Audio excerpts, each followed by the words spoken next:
Hi hello నమస్తే welcome to my channel.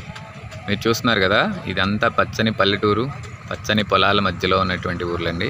కనుచూపు మేర మీరు ఎక్కడ చూస్తున్నా పొలాలే కనిపిస్తున్నాయి చూడండి. ఇవన్నీ కూడా వరి చేలు అనమాట అండి. ఇప్పుడు రీసెంట్గానే ఊడుపులు ఊడ్చారు. వీటి మధ్యలో మట్టి రోడ్డు అండి. చాలా అందంగా ఉంది కదా. ఇక్కడ ఒక షెడ్ కనిపిస్తుంది. ఈ షెడ్ పక్కనే ఒక అద్భుతం జరుగుతుంది చూడండి. నారు తీస్తున్నారనమాట. ఇవన్నీ కూడా వరి నారుమళ్ళు. ఊడుపులు ఓడ్చడానికంటే ముందు నారుమళ్ళు ప్రిపేర్ చేస్తారు. ఈ నారు పోసి నారు చేతికి వచ్చిన తర్వాత ఇలా నారు తీస్తారండి.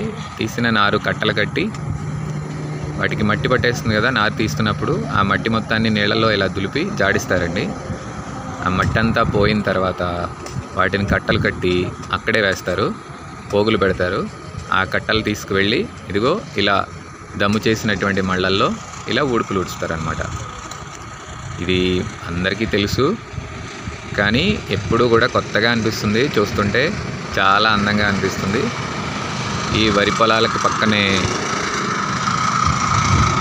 హైవే కనిపిస్తుందండి.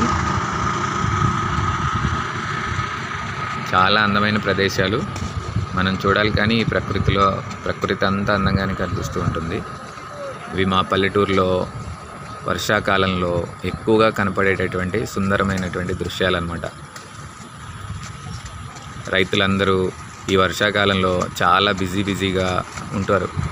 వారి పొలాల్లోనే గడిపేస్తూ ఉంటారు. పొద్దున్నే లేచింది మొదలు సాయంత్రం అయ్యేంత వరకు, తెల్లారింది మొదలు సాయంత్రం అయ్యేంత వరకు ఈ పొలాల్లోనే గడుపుతారండి. రైతులే కదా మనకు అన్నం పెట్టేది.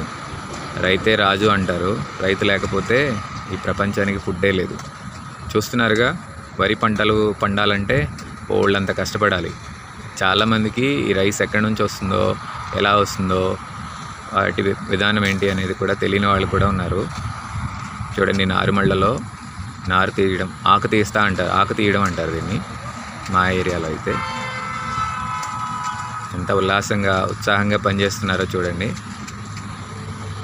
వీళ్ళంతా పాటలు పాడుకుంటూ సరదాగా మాటలు మాట్లాడుకుంటూ, జోకులు వేసుకుంటూ, నవ్వుతూ, ఆడుతూ పాడుతూ పనిచేస్తారు. ఇలా పనిచేసినందుకు వీళ్ళకి పోగులు అనమాట. పోగు అంటే 20 కట్టలు కడతారండి. 20 కట్టలకి ఇంత అని ఇస్తారనమాట అమౌంట్. అలా ఒక్కొక్కరే 100 కట్టల వరకు, 100 పోగుల వరకు తీసేస్తారండి.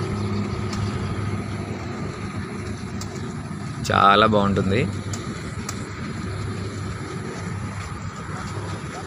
చూడండి ఎంత బాగుందో. కనుచూపు మేర అన్ని పొలాలే కనిపిస్తున్నాయి కదా. పొలాలు, కొబ్బరి చెట్లు, అందమైన వాతావరణం. మిస్ అవ్వకండి, మీరు కూడా చూడండి.